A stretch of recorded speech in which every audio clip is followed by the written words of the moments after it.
Welcome. I'm Dr. Tom Warren and you're watching The Plant Doctor. This is our April lawn and maintenance checklist or how-to list. So what we do here is I go over what I'm doing in my yard and what you should be doing in your yard. This is kind of geared towards zones 6 through 9, USDA zone 6 through 9.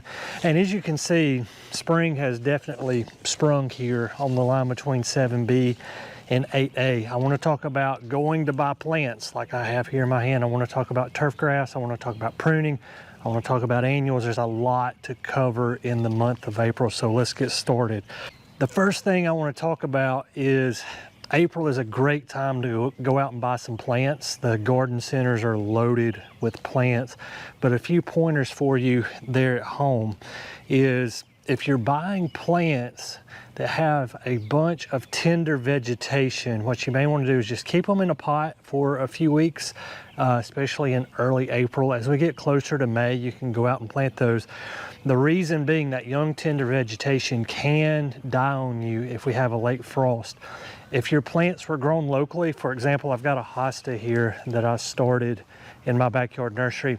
This has been exposed to local elements and this should do fine even if I put it out today, which is like April the 1st. The way that the nursery industry works is typically things get shipped north. So I'm kind of halfway in between Birmingham, Alabama and Chattanooga, Tennessee.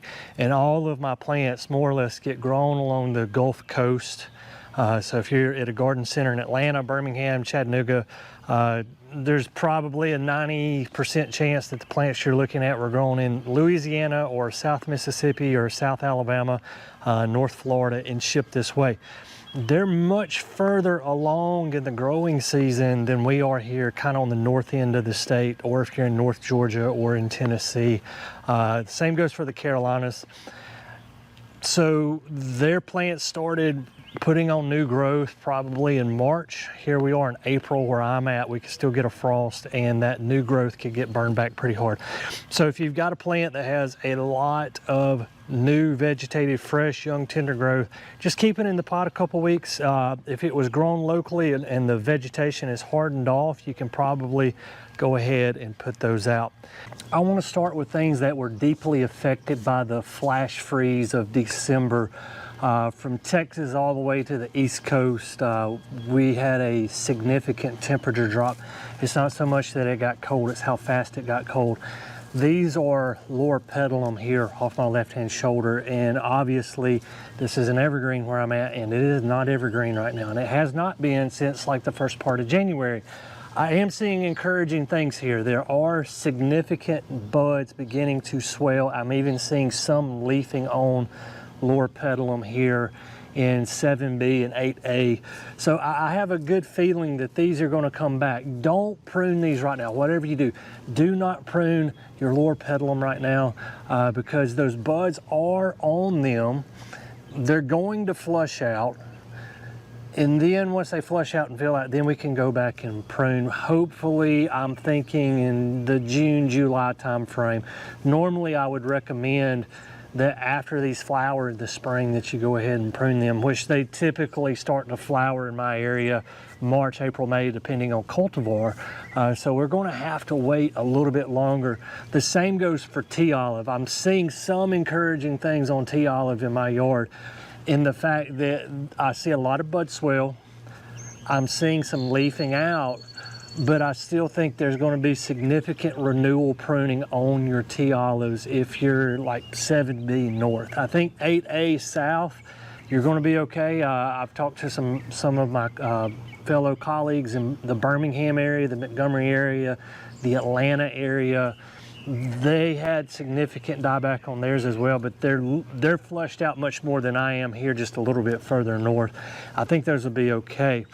Some plants that you can go ahead and prune in your yard are those plants that have bloomed in the winter as well as early spring. For example, forsythia. So forsythia blooms in February. If the plant's already bloomed, you can go ahead and prune it.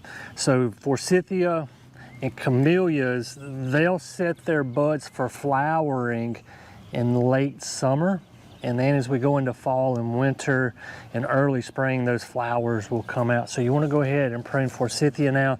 Go ahead and prune camellias now. In my area, camellias have been very hit and miss, as well as azaleas in terms of flash freeze damage. I've seen some camellias didn't look like they got touched at all. I've seen other camellias that don't have a leaf on them. Same with azaleas. I've seen some beautiful azaleas in my area this spring. However, I've also seen azaleas that didn't have a leaf on them as well.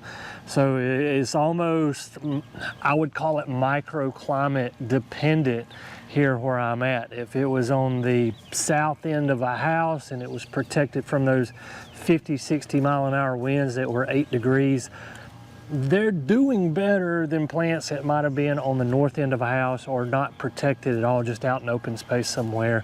So it's very situational dependent.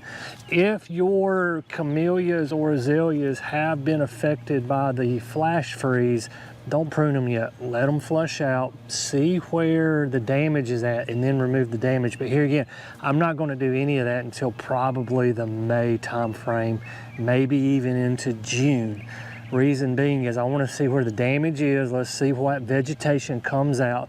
Where vegetation is, we're going to leave it, and any dead material we'll go and cut out. We just don't know where that is yet. It is tempting to go ahead and cut back daffodils and tulips, those early spring, late winter bulbs that first come up as we approach springtime.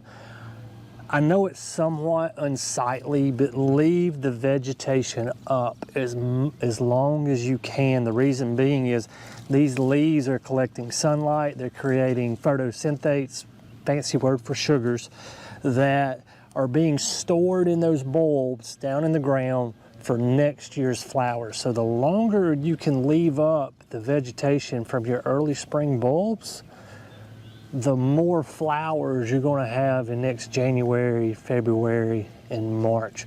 So I always encourage people, leave them up. They're going to become more unsightly. Right now this vegetation's pretty clean, but we're about to have a stretch of days between 80 and 85 degrees.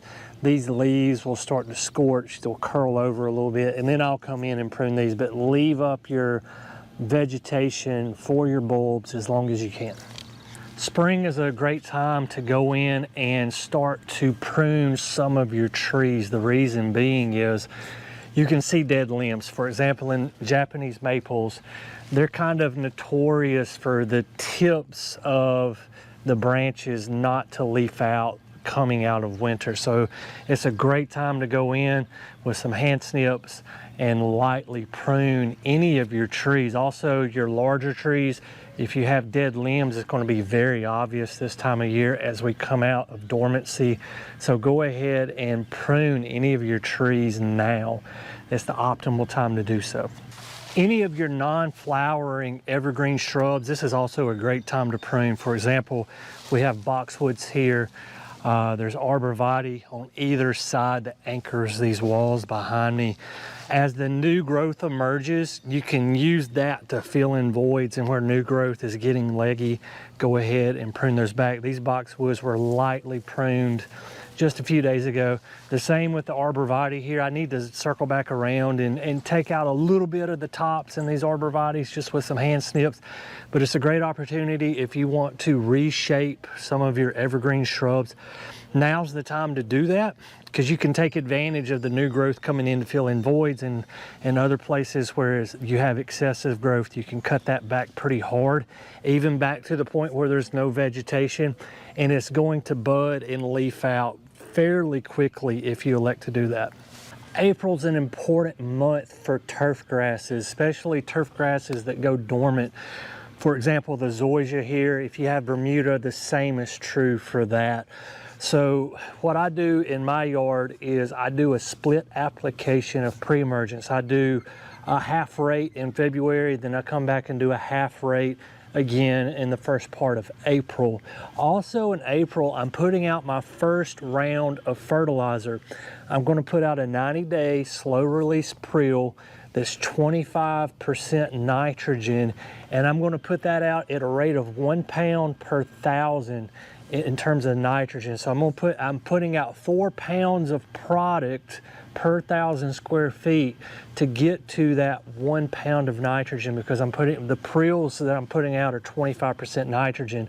So the math works out that that's going to be 4 pounds per 1,000 square feet of actual product to get to that 1 pound per 1,000.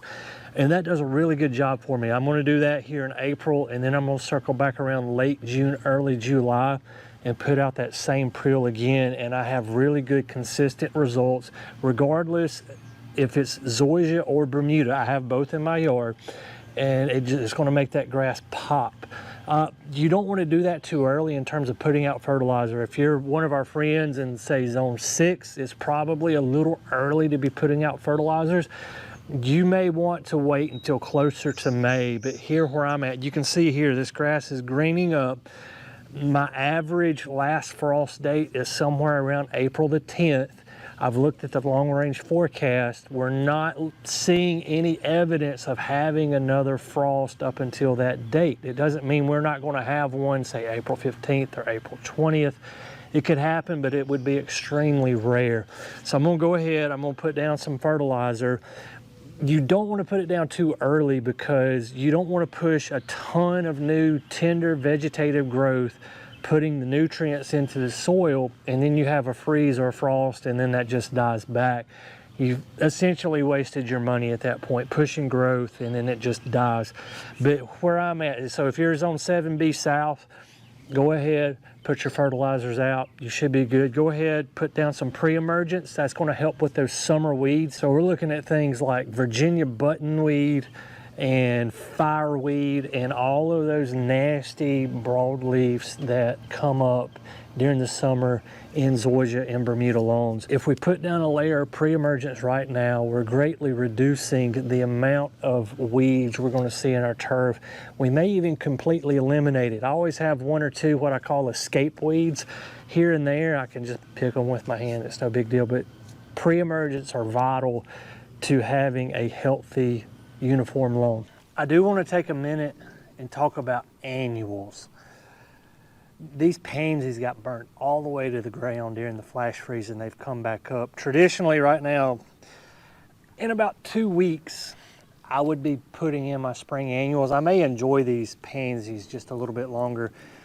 I'm gonna here again, I'm gonna leave up the vegetation from my daffodils so they can take in some solar energy here. If I don't see the threat of frost, what I will do is I'll go ahead and I'll start to install some annuals, but not so much that I can't cover them with a bed sheet or stick a pot over the top of them, or if they're in a pot, take them inside. And that's what I've done already. I've got some geraniums and some coleus and some other things in pots that if we do have a frost, I can just stick them in the garage real quick and they'll be protected. Guys, as always, thank you for watching The Plant Doctor, and until next time, happy gardening.